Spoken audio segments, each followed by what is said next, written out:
Okay. So today's topic is forecasting. Okay, forecasting. The book gives an example of Walt Disney. Those of you have already managed to read some of this, have read the chapter. Okay, probably you have an idea, right? Big operations, including Walt Disney, also have to do forecasting. So we want to know, what is forecasting, why is it important? Okay, the strategic importance of forecasting, and the general steps of forecasting, and the approaches, meaning the methods used to forecast, to do a demand forecast, especially demand forecast. Okay, there's a lot. It's a big topic on forecasting actually. So these are the methods. Okay, the methods like time series forecasting, associative forecasting, regression, and correlation. I'm not trying to make you perfect understand every single method, but the most important thing is you have an idea. You have the general, ideas and concepts important for forecasting. And then the monitoring and controlling forecasting, because forecast is something which is you predict. So your prediction may have some errors, some lack of accuracy. So we need to measure the accuracy, for example. And also forecasting in the service sector as well. But because of COVID today, so COVID, forecasting is very difficult to predict. For example, airlines services or train services, or demand for goods. We are living in a crisis. So, but anyway, you need this. You need tools for us to understand. Okay, so we want to understand the three time horizons in which models apply for each use, means each horizons. Models means those techniques, as tools. For example, moving average. What is moving average? Okay, associative. So this is the methods. Explain when to use and then apply these methods. The naive, the moving average, and so on. Okay, exponential smoothing, trend methods. Because we can also look for trends. So our trend, if it is increasing, then our prediction should be increasing. If there is no trend, if there's fluctuate on a certain average, right? So we need to use a different formula, basically, different models using different formulas. And I mentioned just now the measures of forecast accuracy and other things like developing indices, index. Okay, and there is a specific method on the regression and correlation analysis. Y equals to mx plus c, y equals to ax plus b. Okay, it's a regression. It's a linear regression, multiple regression, or simple regression, and the correlation analysis. Okay, if I have time, we'll cover use tracking signal. Right. So forecasting is used by Disney to be at a competitive advantage. It provides a competitive advantage because they know how many people are going to come. So you want to predict how many people, how many customers, right? How many visitors, and how they spend their money. Of course, with today's data analytics, artificial intelligence, AI, okay, and also this big data. Everything that we do is recorded. So it's today, companies are analyzing numbers. For example, Zoom analyzes You know, how many hours are being spent for average lecture, where the lecture come from. I bet you, I guarantee you that this lecture, you know, they know that this is actually connecting from Malaysia to Japan, 1.5 hours or 2 hours. So they know the band. They can provide the, you know, the amount of the data.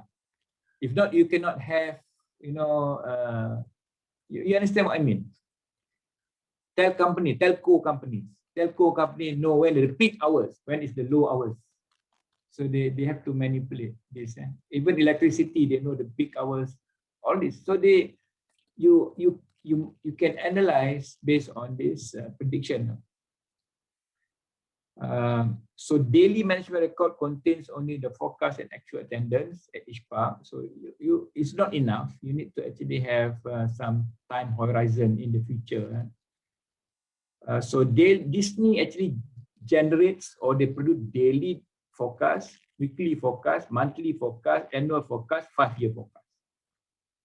Right? So they need to have numbers. You need to have future prediction. So these forecasts are used by labor management. Why? Because I want to know how many people to hire, how many people we need to have in the operations. Okay. Maintenance, we need, you know, when is the peak time, when we can do maintenance.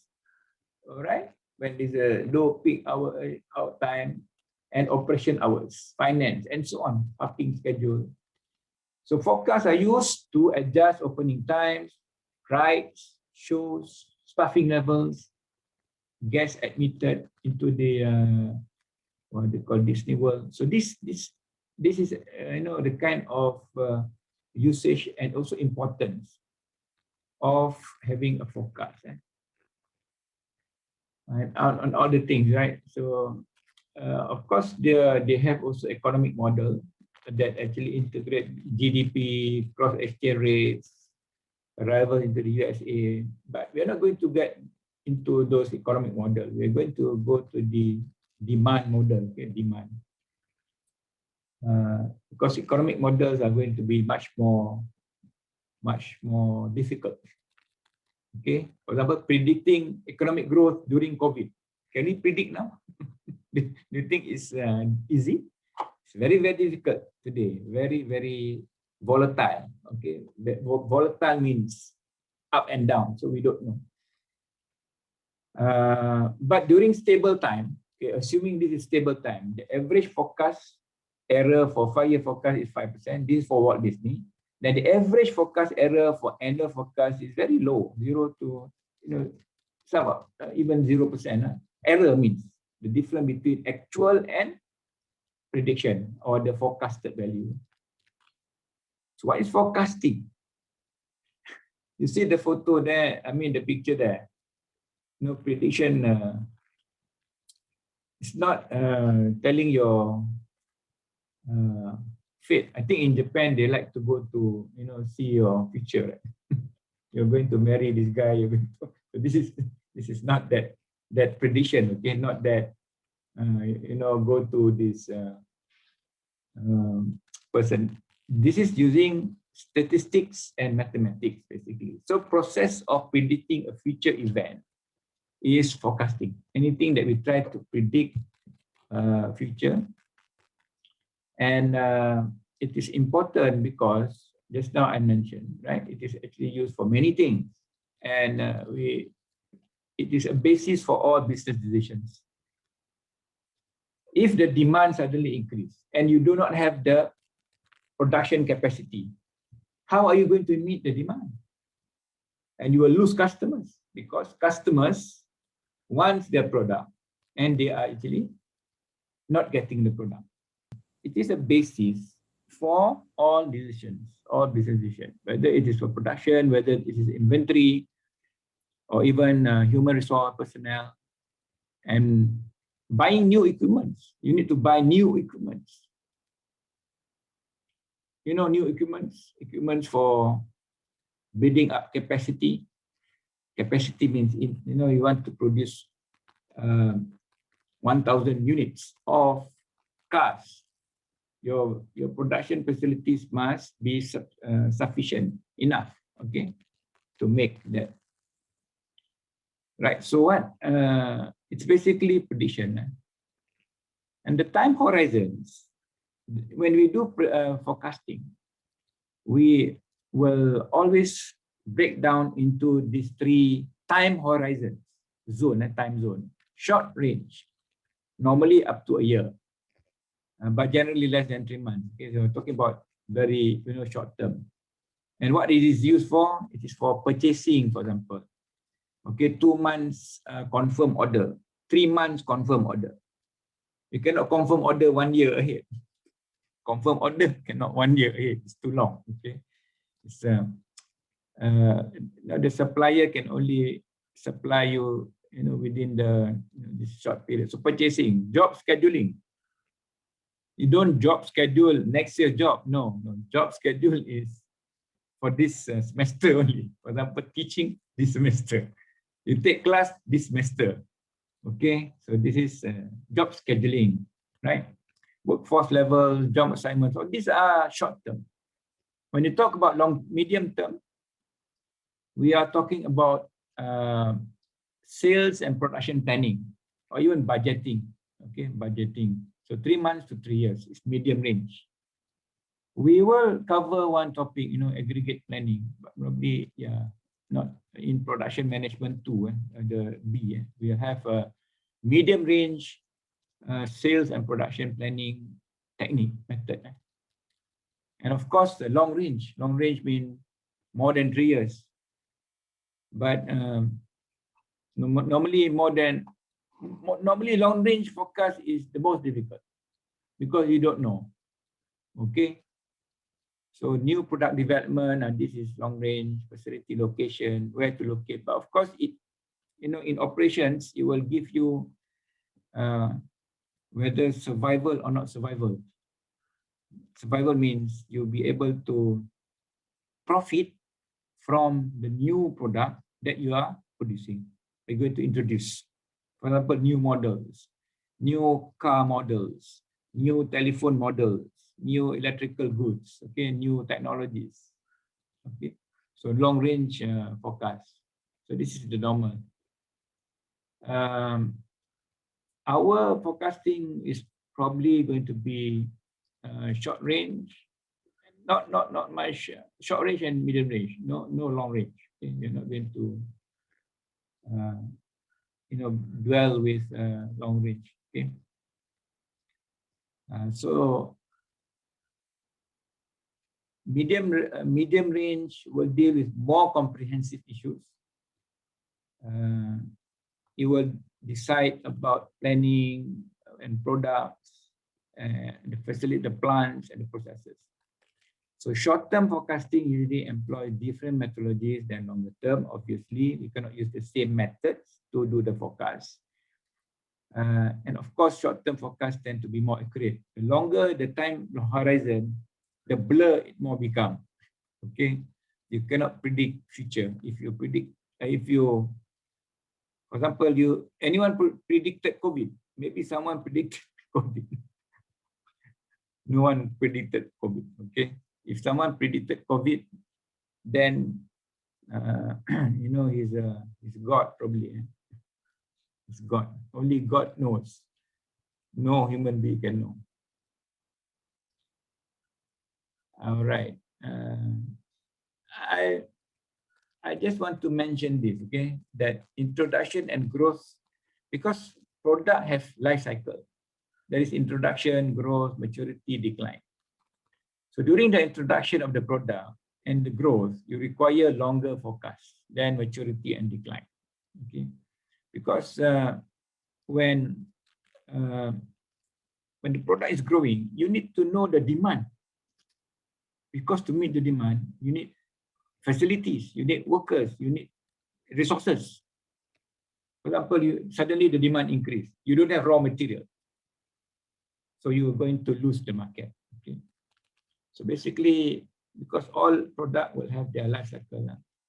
We will touch on this in the next chapter. There is a product design. Don't worry about this. Okay, there is the so-called the product life cycle, introduction, growth, maturity, and decline. And you need to focus, and you need to focus throughout. For example, do we still have analog TV? Do you know analog TV? Televisions using analog.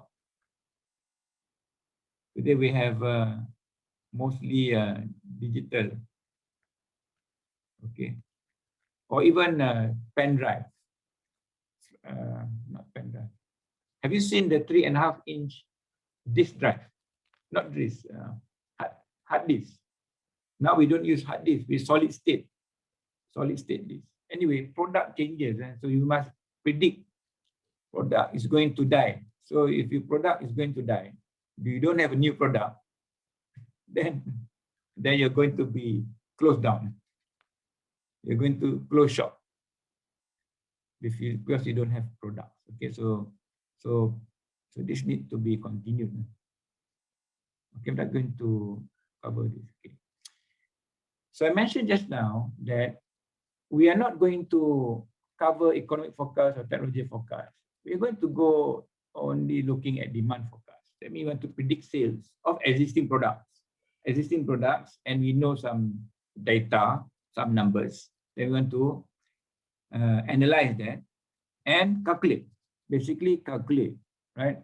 We want to, or which model to use. So our focus is on demand forecast. There are methods for technological forecast, predict the rate of technological change. These are works of scientists, engineers, futurists. Today we're talking about electric cars. So internal combustion engine cars will die. We don't use engine cars. Maybe 30 more years, there's no engine cars. There are all battery cars or electrical cars. Okay. And then economic forecast done by economists to predict the cycle, business cycle. Now we are in a valley, okay, in a valley. Now we are down. Only a few countries are actually showing a positive GDP, okay, or positive growth. Anyway, so these are the different kind of forecasts, and our focus on demand forecast. And why is it important, especially on demand forecast?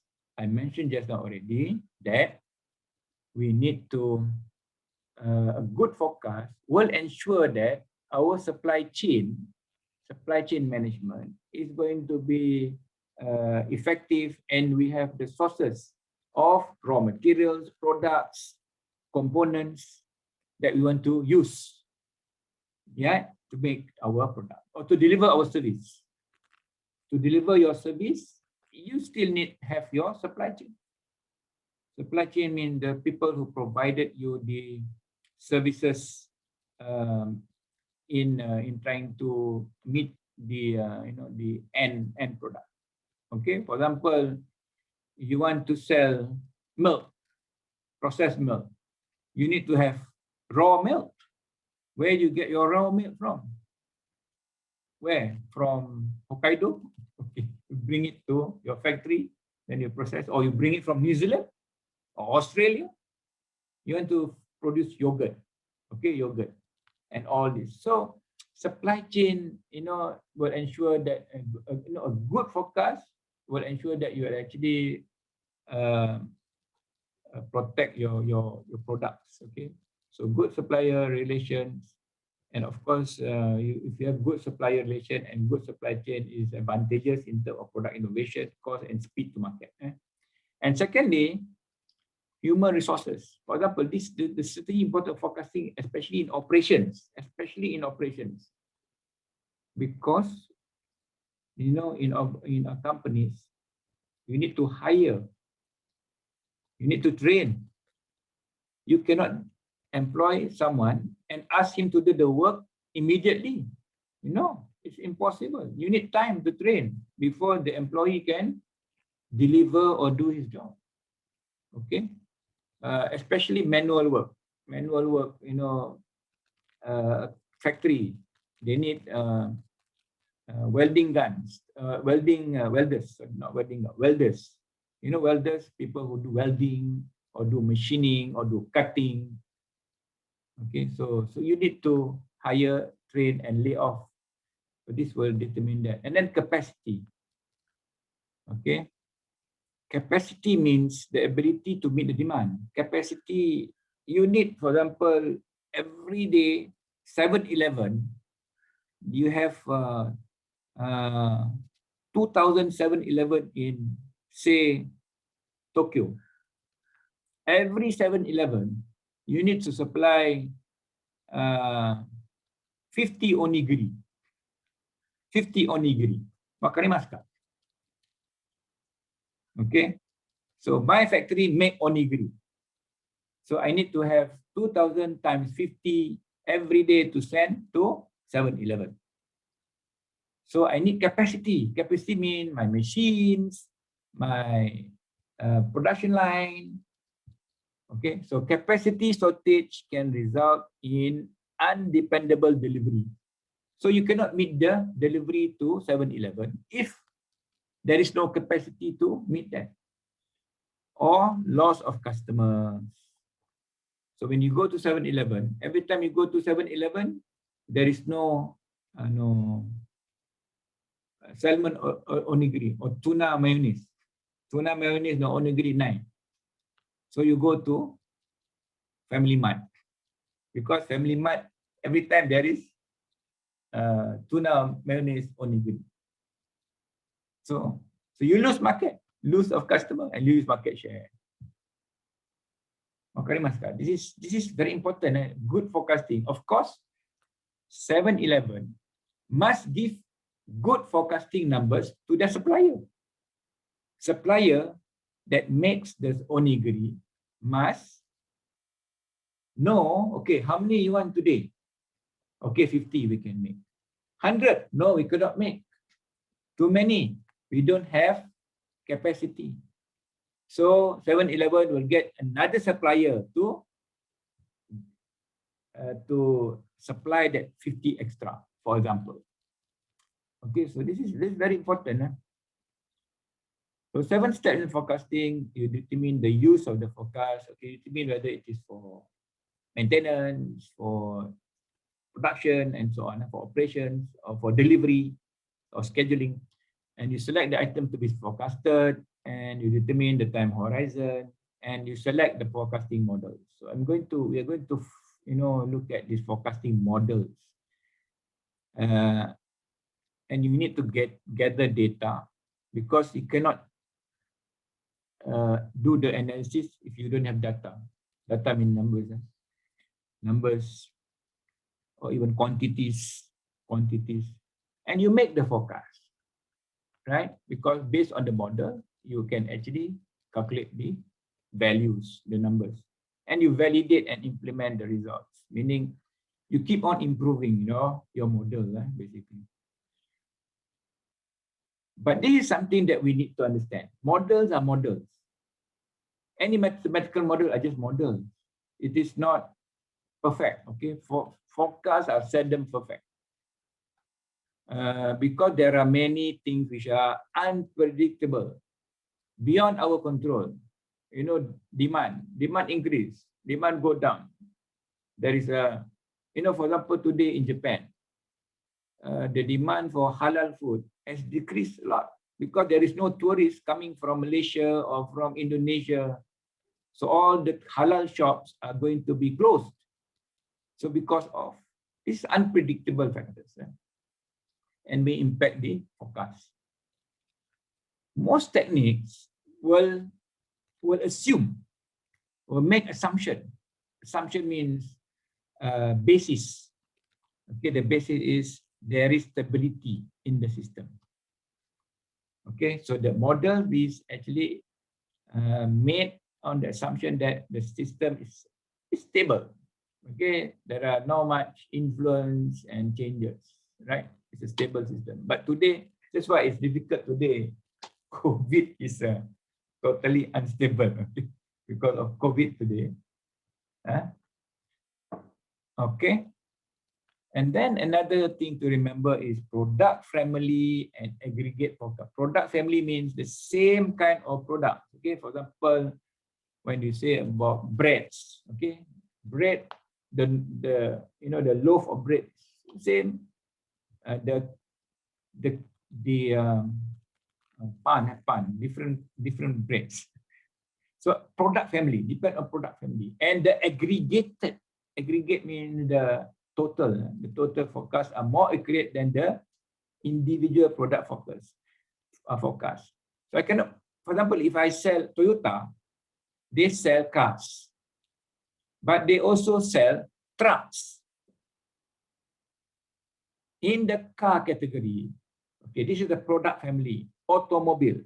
They have Toyota Camry, they have Toyota Vios, they have Toyota Corolla. So this is the product family. So the product family, for example, I forecast cars, 1 million. Okay, it's more accurate than Camry, 500, 200,000, 1,000. Vios, 1,000. This is individual product. Individual product forecast is quite difficult. It's not that accurate forecast. Normally we talk about product family, okay, which is much more easier. Okay, there are qualitative methods, which are qualitative means it's based on opinion, based on ideas. Of course, you can use that when the situation is vague, situation is unknown, and little data exists. For example, new products, new technology. But it still can use it, but it's not very accurate. And it involves intuition. Intuition means guessing. Guess. Guessing. Guessing? Guessing. Guessing means I think 50. I think tomorrow 10. Intuition. Okay. And of course, experience as well. Okay. A small shop doesn't have to do model. Okay. A small shop selling, corner shops, or normally they don't use model. They use qualitative methods. Qualitative. Okay. Forecasting sales on internet is also difficult, but today not really, probably, because we have big data, and also we have, we can use previous data, right, of sales. Okay, that's the first method, qualitative. The second type is quantitative. When we say quantitative, it means anything that deals with numbers. It must have numbers. Okay, quantitative. Of course, you use when situation is stable and historical data exists. So just now, qualitative, no data, not much data. But in quantitative, you need data. You have historical data. Of course, you have, if you use existing products, you will have existing data, historical data, and the current technology. And it will involve mathematical techniques. For example, forecasting sales of color televisions, forecasting sales of color television, forecasting sales of computers. Okay, it will involve some kind of from the simple calculation until the complicated models. Okay, you can have very complicated models. I'm going to, you can read this qualitative method. My students have done research using the Delphi method. It's a panel of experts. You query. It's qualitative, opinions. Sales force composite, market survey. It's also qualitative, market survey. Ask the customer. I'm going to skip this. You can read about this. Okay. So I'm going to focus mainly on the quantitative approaches. I know MBA students in major universities, you do not take a lot of quantitative. Do you do a lot of statistics in your MBA program? Statistics? Not much. Are there statistical methods in your MBA program?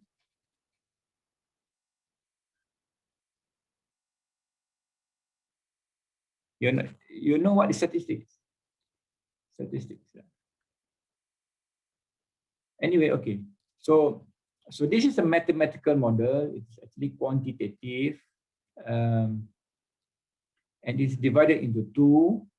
One is the time series models. When we say time series, it means it is based on sequence of time, right? Time series, which is naive approach, moving average, exponential, and trend projection.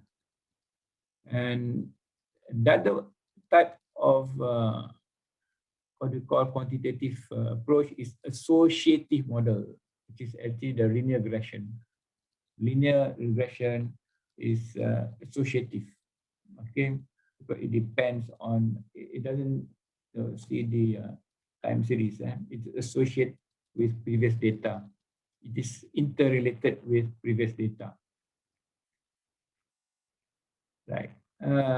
When we say time series, it is actually, we are going to evenly space the numerical data. I mean, it is a set of evenly spaced numerical data. If, for example, it is 1 week, okay, we'll have data on weekly basis. Week 1, week 2, week 3, week 4, week 5. So we have evenly spaced time horizon and the observed value. For example, week 1, we have 50, week 2, we have 30, and so on. Or even months or days. So every day, every month, or every year, okay, for that matter. So you obtain the data by observing response variable at regular time periods. So that's the first what you call rule. Basically, if you are going to use time series, the first rule is actually there must be time space, evenly spaced numerical data. And the forecast is based only on past values. Okay, forecast is based on past values. No other variables are important. Okay, so you need past values. If, for example, the past years, every month, the sales of umbrella, so you want that. Okay, that sales data. And if you use this assumption, when we say that it's based on past values, it makes it assumes that factors influencing past and present will continue. That means whatever is happening in the past is most likely to happen in the future continuously, will continue to influence in the future. Okay, so that is what we mean by the time series forecasting models. Okay, that I'm going to introduce to you. Okay, when you say time series, we will not run away from these components. Okay, the component of trend, cyclical, seasonal, and random. Okay, let me. So this is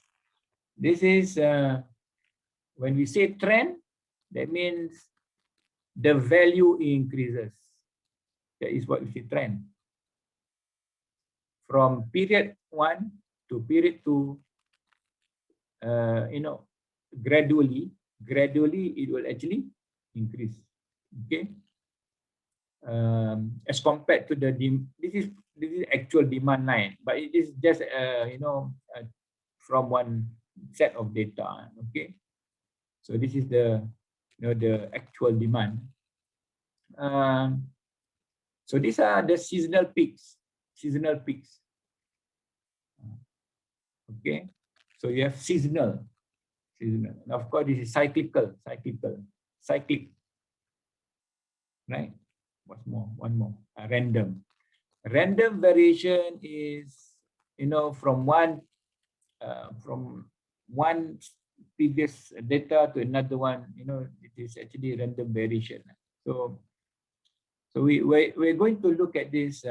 These are components. These are things that exist in the in the model, right? When we try to derive the model. So this is the demand for product or service, and this is the time, right? So trend component, seasonal, and so on. So the trend component I mentioned just now, it is persistent, up or down pattern. Why? Population change, technology, age, culture. Japan is an aging society.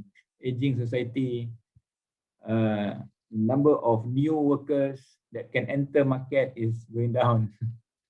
There is no new, and the population is slowly going down. Okay, and the demand of houses in Malaysia, in Japan, is going down. Okay, there is no demand of houses going down, right? So you can typically several years duration. Okay, a trend is typically several years duration. Very seldom short term. But anyway, this is what we call a trend component. Seasonal component, I've mentioned just now already. You can see from this graph just now. These are the seasonal peaks. Okay, this is one season. For example, the sales of winter clothing is seasonal. You don't buy winter clothing in summer. Do you buy your jacket? So that is so-called seasonal. Okay. So you can talk about season length, number of season in pattern, in terms of week, in terms of days, right? Or quarters and years. So the period length is and the season length is day. So it may be due to weather, maybe due to customs, maybe due to religious things, in a regular pattern of up and down, and occurs within a single year, or even a decade. You learn stock exchange, right? So this market fluctuation. Okay.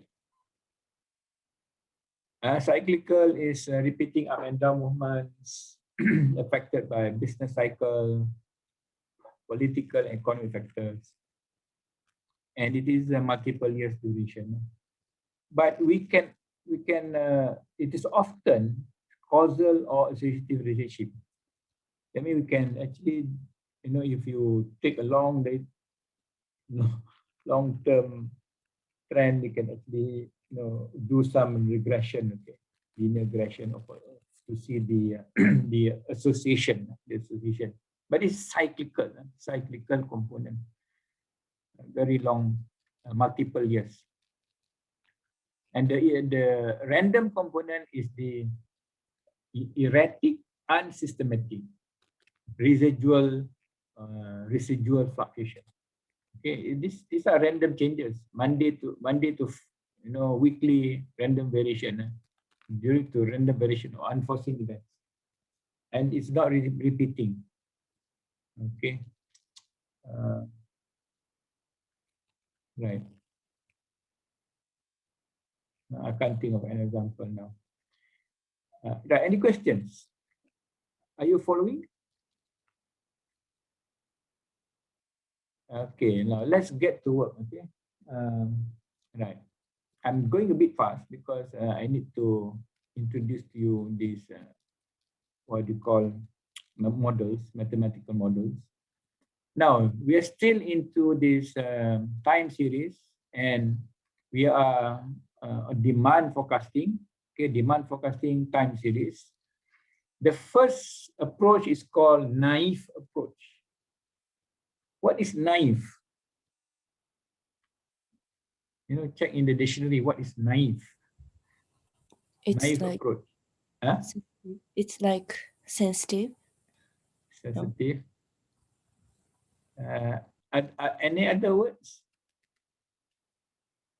Naive.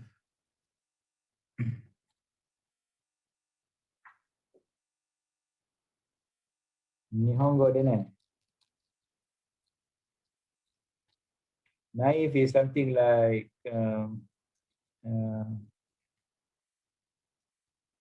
dumb approach. Not to say stupid, okay? No, not stupid, but dumb. It's just common sense. It's just using common sense. Like, you know, if the demand, you know, was so and so, some quantity.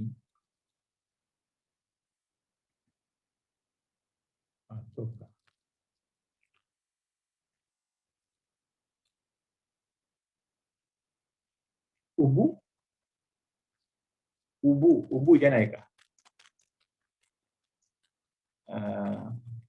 Naive lah, basically naive, okay, innocent, naive.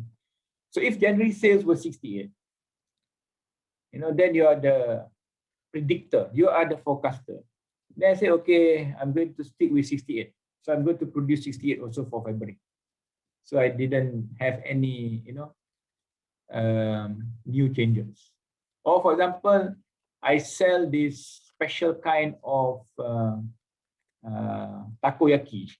You know, you sell takoyaki in Akihabara, and you sell, for example, every Sunday, you know, the quantity was very high in Sunday.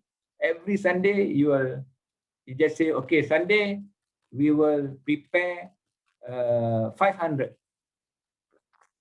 So that's naive. There's no. It can be a good starting point. Okay, it is a cost-effective and efficient. Of course, for small businesses, yes, they use this. Small businesses, or you know.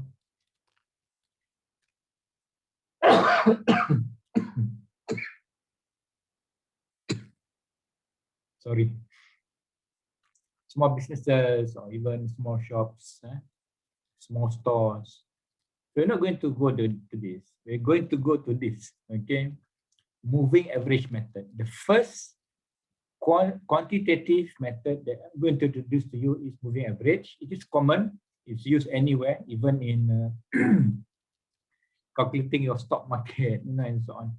But it's used in forecasting. So moving average is a series of arithmetic means. If if there is no trend, okay, no trend, so you can use this, or little or no trend. The trend is, you know, is often used often for smoothing purposes. That means you try to average out, basically. Smoothing is average out. So that's why it's moving average. So moving average is demand in previous n periods divided by n. N is the number of periods. Okay. For example, so this example is exactly from the book. So it's actually shared sales. Okay, shared. Shared is a kind of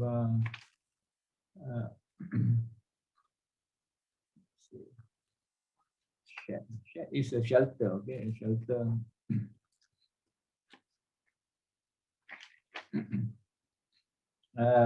Okay, Donna's Garden Supply wants 3 months with average forecast, including a forecast for next January for shared sales. Okay. Why don't I use the book? Anyway, this is the data, actual sales. This is actual sales.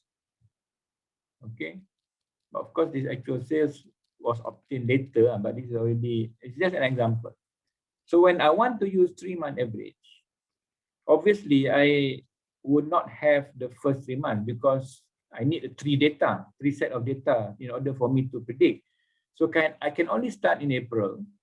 So my April forecast is going to be a moving average 10 plus 12 plus 13 divided by 3, which is 11 and 2/3. Okay.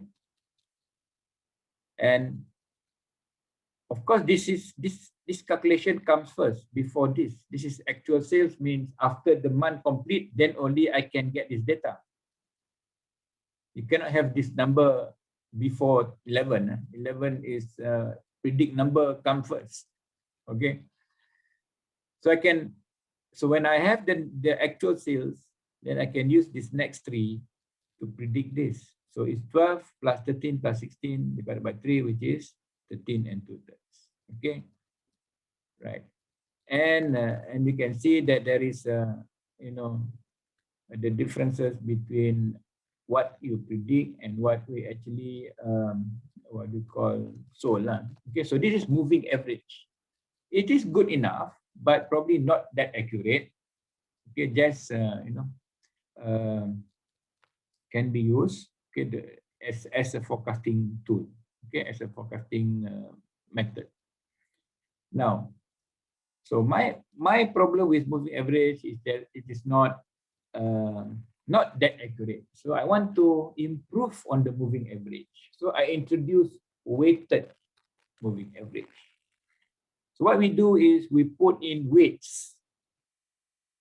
And the weights are actually based on experience and intuition. But of course, you can use mathematical method to determine weights. But for this, for this purpose, let's assume that it is from experience and intuition.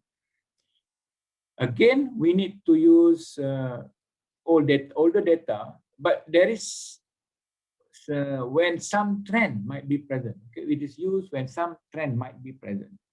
So the weighted moving average is the sum of, you know the symbol, right? Do you know the symbol? Shota, do you know the symbol? Sum of. Huh?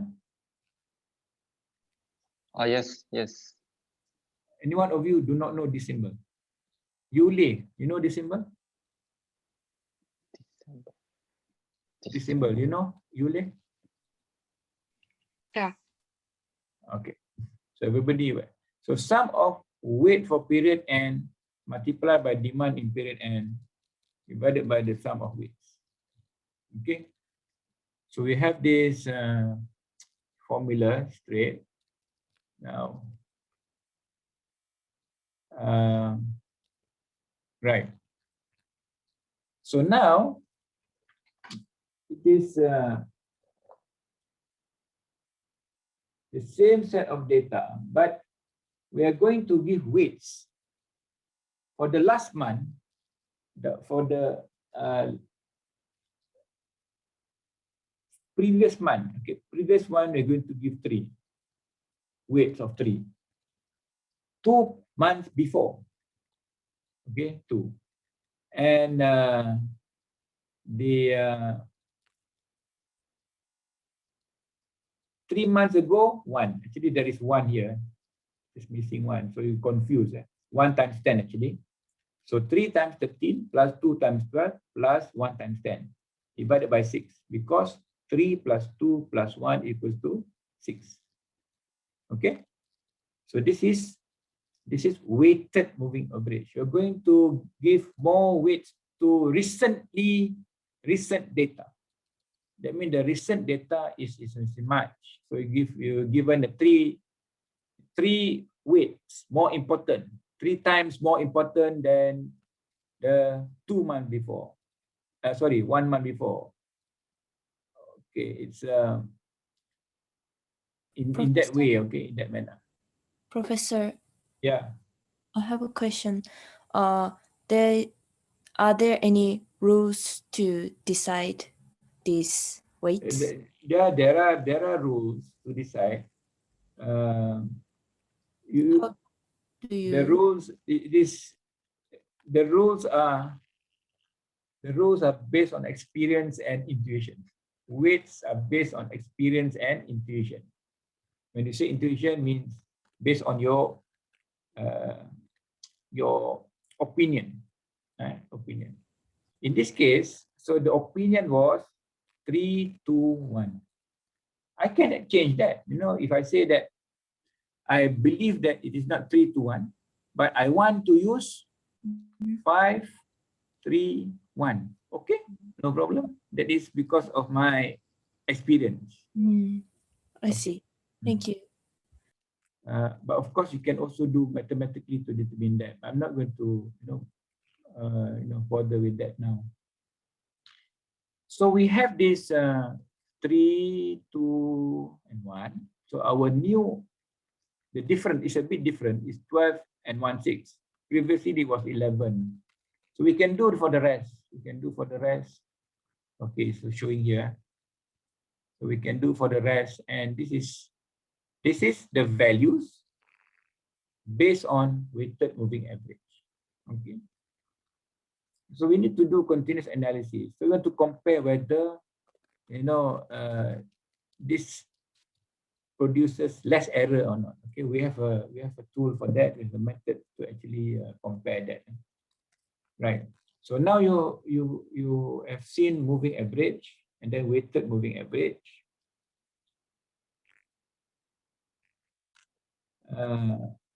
So again, problem with moving average is increasing n, smooth the forecast, but make it less sensitive to change, because too many set of numbers will just average out very what do you call, not accurate, basically less sensitive to changes.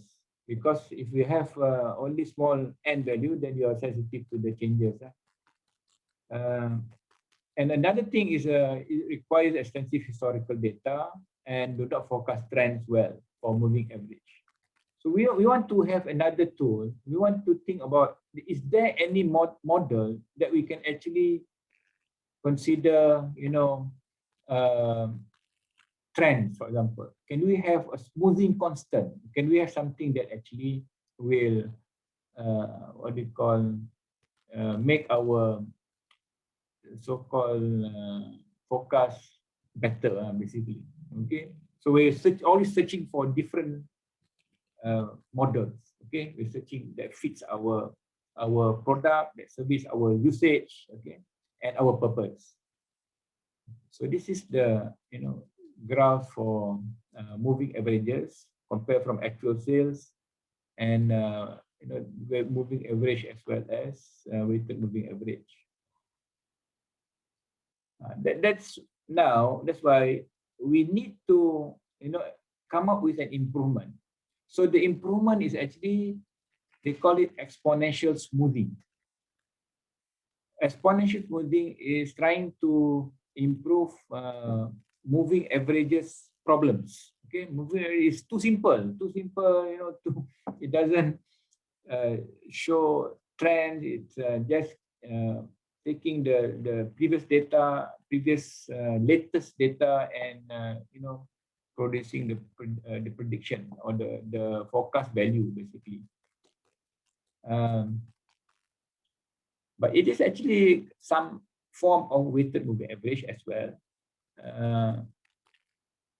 And the weights will decline exponentially. And we are going to use most recent data.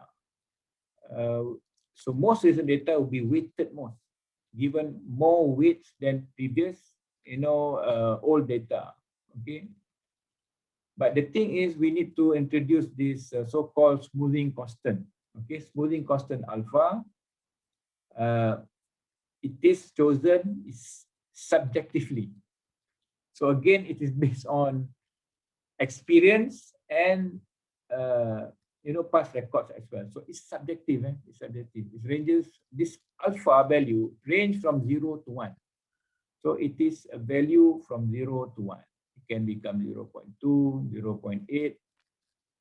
What it means is, you will see later after this that if we are giving a higher value, that you're putting more weights on the previous data, on the latest data.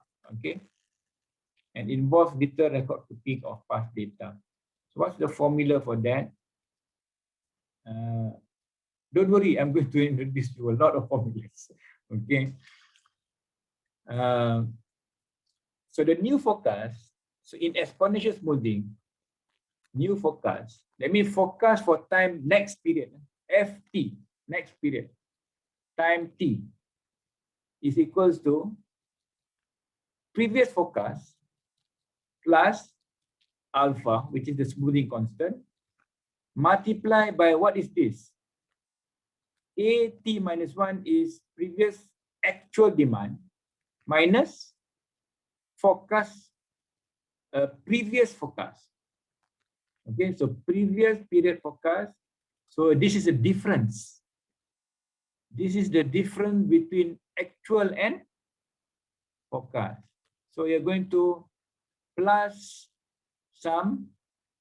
That means you take the previous forecast and you plus the difference and you put alpha.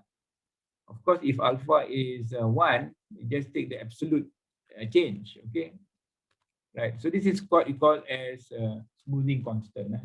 So this is exponential smoothing method for forecast. Okay, and it doesn't take any 3 values also. There is no n. Is there any n? There's no n. There is no previous numbers. Okay, I'm taking the example from the book also. So it says that the predicted demand is 142 Ford Mustang. Ford Mustang is car. Okay, Ford Mustang is type of car. And the actual demand is 152. If I use a smoothing constant of 0.2, alpha is 0.2. Okay. I'm going to check a little bit only of the changes. Okay, alpha 0.2. I'm going to predict for future, the next period. Okay, the next period sales is going to be okay, FT, let's say forecast in February. Okay, February. No, March. This is March. Forecast for March is, this is forecast in February, right? Forecast February plus, this is alpha. Forecast, not forecast. This is actual. Actual February minus forecast February. Are you following? Are you following? Okay. So forecast March is equal to the previous forecast plus the change, the changes. So you will get, what's the value? 144. Okay, so you're going to predict that sales is going to be 144. We're not too optimistic because probably if we keep too much stock, you can predict. For example, if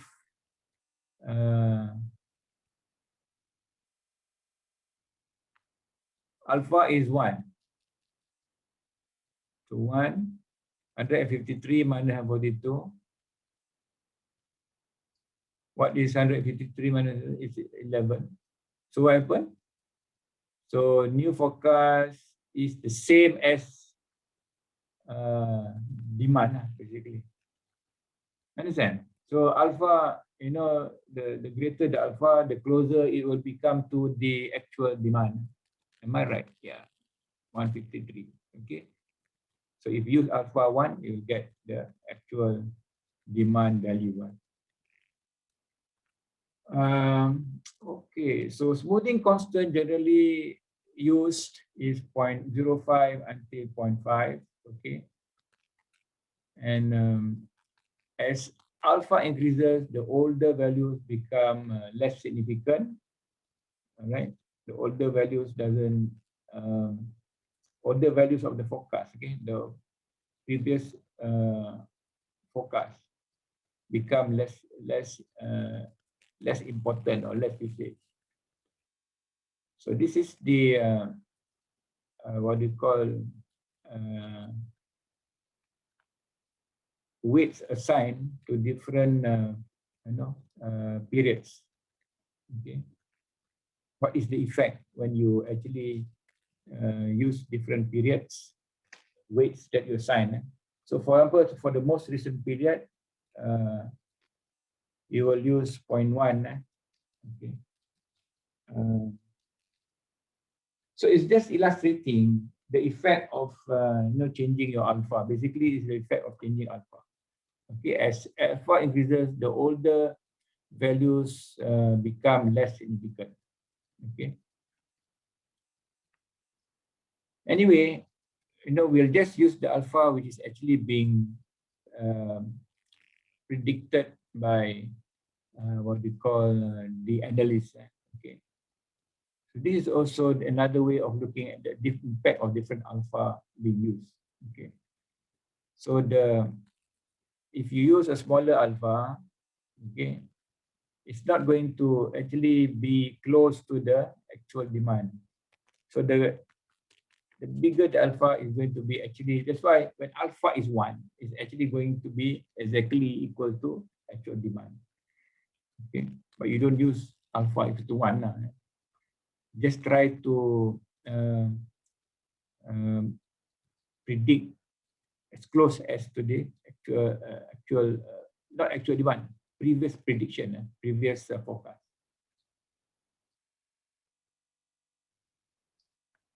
Okay, so when the underlying average is likely to change, because we're looking for trends actually, trends. So high values will show that trend. Low values will, if the underlying average is stable, that means there is no trend. Use alpha small, smaller alpha for stable. You're not going to see any change. Big changes in the short term. Okay. So this is a guide of trying to decide your alpha values.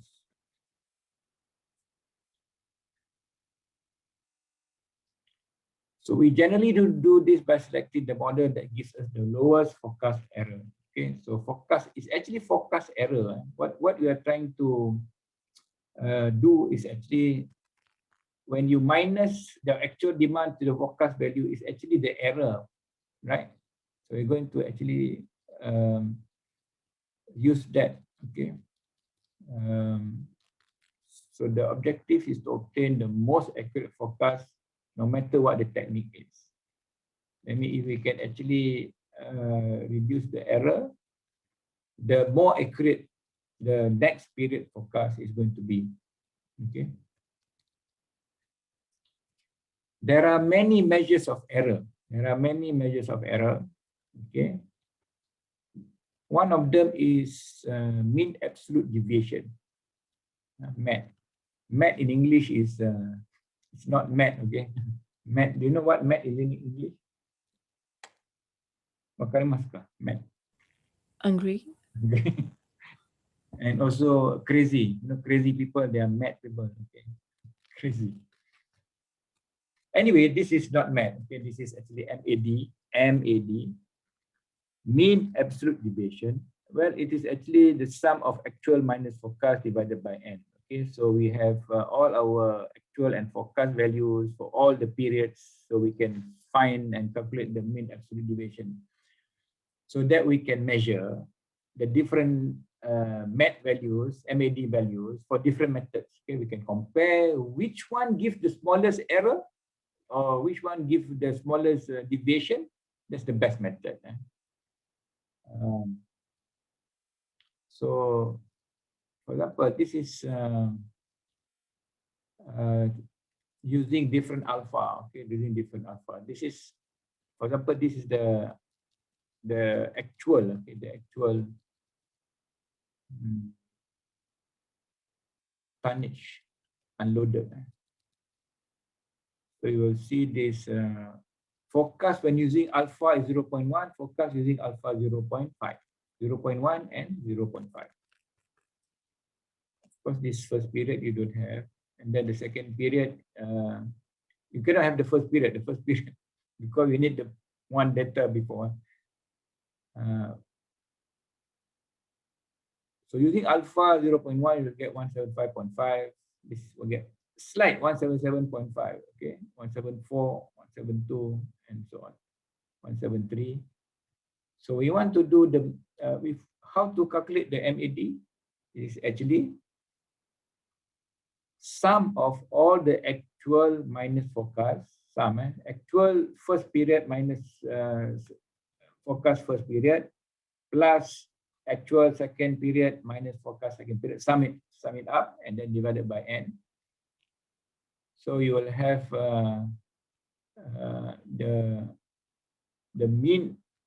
Okay, this is absolute deviation, alpha 0.1. Absolute deviation means the deviation 175 minus actual minus, okay, 180 minus 175. 180 minus 175. 168 minus 175.5. Okay, absolute deviation. This is this thing here. Absolute deviation for 0.1 and 0.5. So you do this for all the periods. Okay. And then you sum it up, sum them up, and then you divide it by n period. So 1, 2, 3, 4, 5, 6, 7. Okay. 8 period. Okay, there is 8. So the first, when you use alpha 0.1, your mean absolute deviation is 10.31. When you use 0.5, your mean absolute deviation is 12.33. Okay. So which one is better method? Or which one gives you a much more accurate value, much closer to your actual, your forecast, closer to your actual? 0.1, I think. 10.31.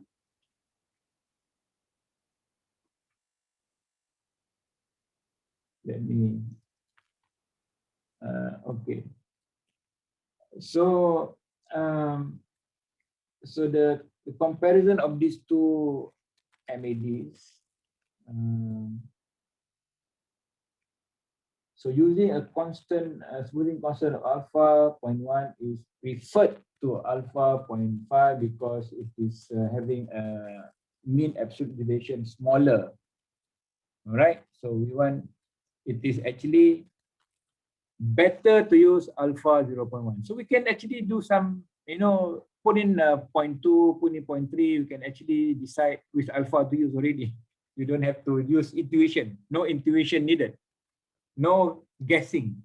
No guessing. We can actually, so for the next, for example, month 10, quarter 10, quarter 9, 11, the next year, you can use 0.1 already because it is actually having a better accuracy, right? So the determination of alpha can be used, you can use the mean absolute deviation method to determine it, okay? Of course, there are other methods, mean squared errors, okay? Mean squared errors is forecast error squared divided by n. It's another method also, okay? So in this case, mean squared error is 190.8 for the alpha 0.1, okay? And it doesn't give you 0.5, okay? Okay, so a lower mean square error is better because we want to minimize. The smaller the MSE, the better. Okay, because we're talking about mean square error. The smaller, the better. If it is 0, that's the best, but you cannot get 0. That is impossible. Impossible. 0 means your forecast equals your actual. It's impossible to get 168, 159. It's impossible, okay? Because these are there are errors, okay? There are differences, okay, between what we actually got, what we predicted, what we forecasted against our actual. So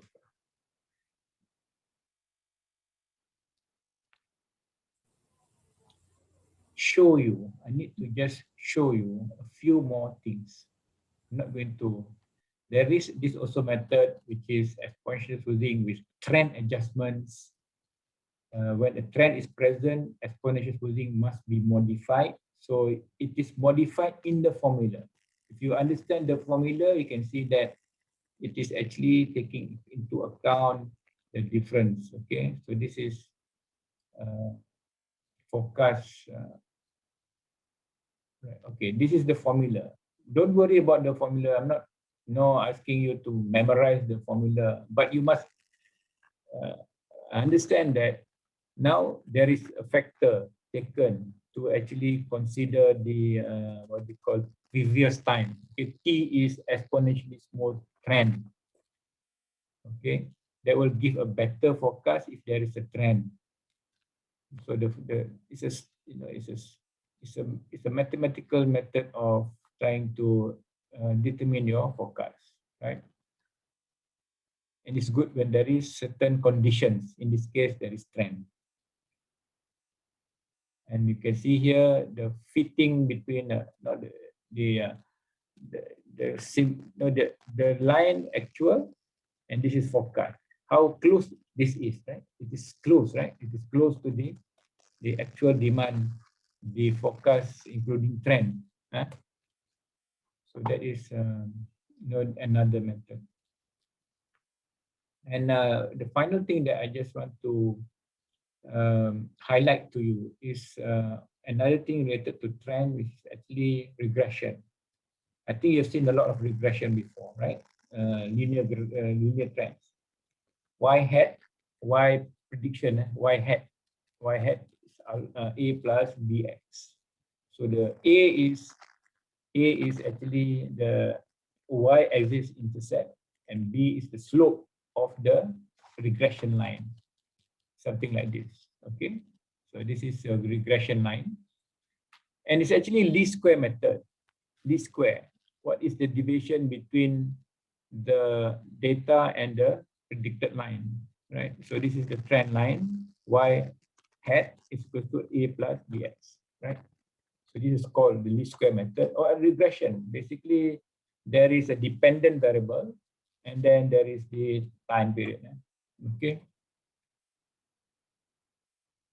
And you use formulas to actually calculate the regression variables. You can calculate B, you can calculate A. Okay, all these are mathematics, and you can use this to predict your future value. You can predict at any n. If you have the formula, you can predict any n. Okay, you can predict any. Y hat is equal to 56, so you can change x 1, 2, 3, 4, 5, 6. You can predict the 10th period, the 11th period, right? So that is a simple linear regression. This is only one variable, but of course, in reality, you can have multiple regression. So demand for year 8 is 141 megawatts. For example, electrical consumption for any big cities will definitely population increase. And the usage consumption of electricity needed is going to be trending upwards. You cannot just moving average. It doesn't work for predicting electricity supply in a big city. Of course, if the population decrease, then you have to use a different model. Okay, this is basically that you can show the downward trend also. Downward trend can be also shown. Right. So these are all, you can put in all this seasonal index and get a prediction number. Okay. So what I've been trying to tell you is that these are all models, and it is based on certain assumptions, and you put in certain criteria to actually measure it. A bad prediction is better than no prediction. I repeat, a bad forecast, not so good forecast, is better than no forecast. No forecast means you don't do any analysis. You don't have any numbers. Okay, so that's very important to understand. And also to realize, So you can use this seasonal forecast. Right.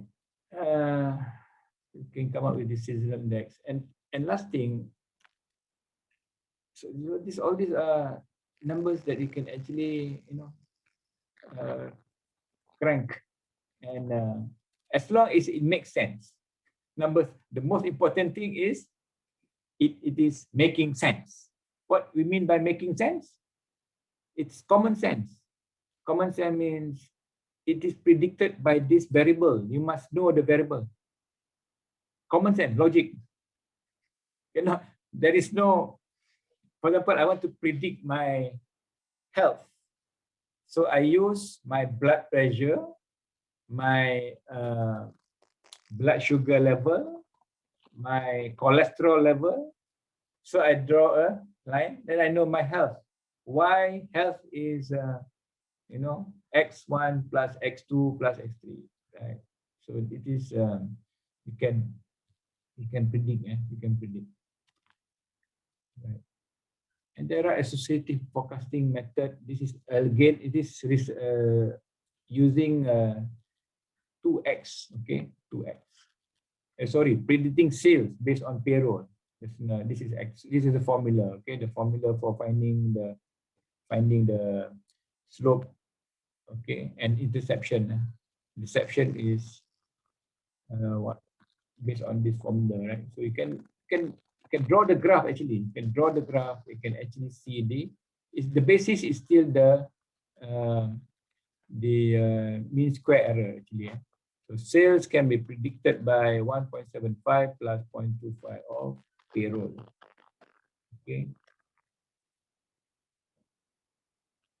Any questions?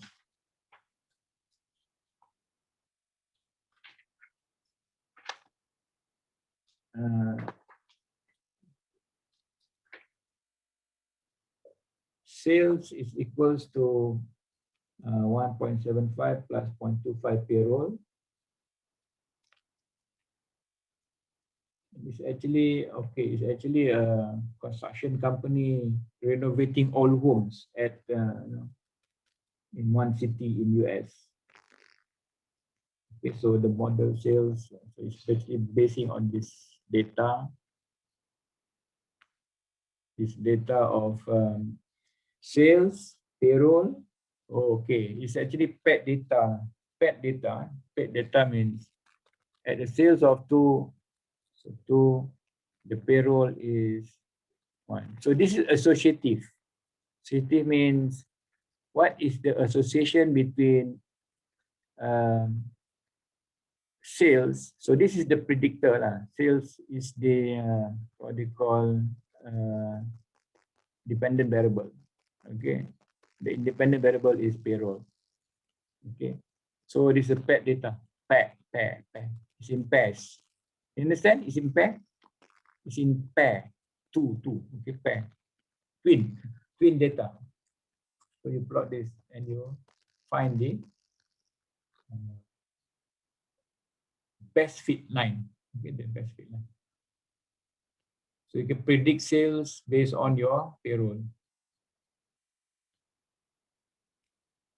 And you can go for standard error of estimate. So these are all, again, I say statistics, right? Statistics. You probably have come across this before, okay?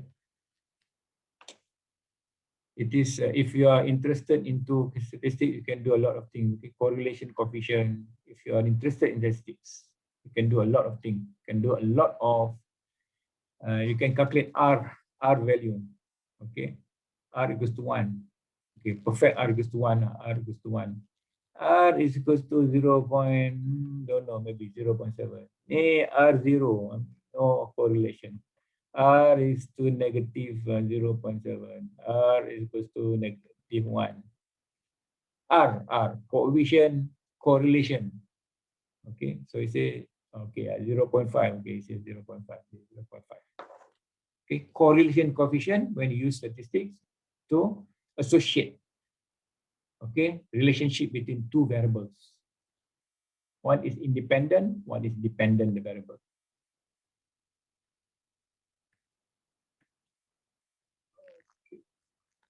There's formula for that. Okay, there are formulas to calculate with, and you can go until multiple regression. If you have software, no problem. You have SPSS. There's a lot of software to use. Have you heard of SPSS? Statistical Package for Statistical Control. Have you seen? Okay. No, you can Google it, or Minitab. Okay, all these will be able. So don't worry about the mathematics. You understand the concept, put in the software, it will run for you. Okay, the most important thing is to do the interpretation and understanding. Mathematics, because all these formula can be put into the